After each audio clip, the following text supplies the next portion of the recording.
Apa sih penilaian kinerja? Penilaian kinerja merupakan evaluasi sistematis terhadap kinerja karyawan dan untuk memahami kemampuan karyawan tersebut sehingga dapat merencanakan pengembangan karir lebih lanjut bagi karyawan yang bersangkutan. Langkah-langkah penilaian kinerja: penentuan sasaran, penentuan standar, penentuan metode dan pelaksanaan, evaluasi penilaian. Tujuan penilaian. Tujuan strategis. Menghubungkan aktivitas karyawan dengan tujuan organisasi. Digunakan untuk mendiagnosis masalah-masalah organisasi. Tujuan pengembangan karyawan. Penilaian digunakan untuk mengembangkan karyawan apakah butuh konseling serta pelatihan bagi karyawan. Kriteria alat penilaian. Valid. Mengukur hal yang hendak diukur. Reliable. Konsisten mengukur hal yang hendak diukur. Praktis. Dapat digunakan dengan mudah. Relevan. Merefleksikan kriteria dari unjuk kerja yang akan dinilai. Diskriminatif.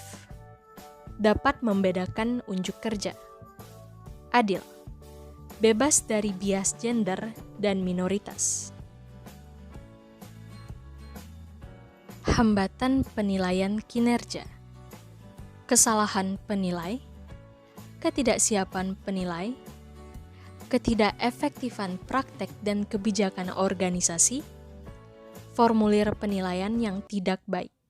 Penilaian kinerja PNS bertujuan untuk menjamin objektivitas pembinaan berdasarkan pada sistem prestasi dan sistem karir. PNS yang kinerja baik akan mendapatkan apresiasi atau reward dan menentukan promosi dan kenaikan pangkat. Sebaliknya, PNS yang kinerja buruk, apalagi sangat buruk, berpotensi terkena sanksi. Sanksi maksimal adalah pemberhentian dengan hormat. Penilaian kinerja. Agar penilaian tersebut objektif, PP Nomor 30 Tahun 2019 mengatur bagaimana penilaian dilakukan, bobot penilaian, pejabat penilai, serta mekanisme keberatan atas hasil penilaian.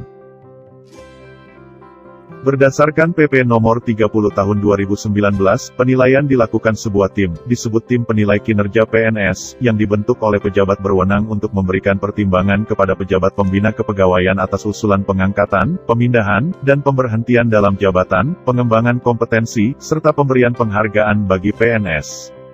Dalam penilaian kinerja, peran atasan memang sangat penting. Ini juga menjadi semangat dalam PP lama. Dalam Beleit baru, penilaiannya lebih luas. Peran atasan sangat penting untuk membangun kinerja bawahan, tidak semata-mata melihat hasil akhir dan fokus pada kekurangan.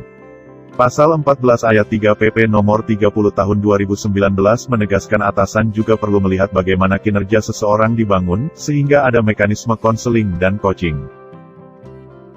Selain itu, berdasarkan PP ini, penilaian kinerja dihubungkan dengan reward and punishment.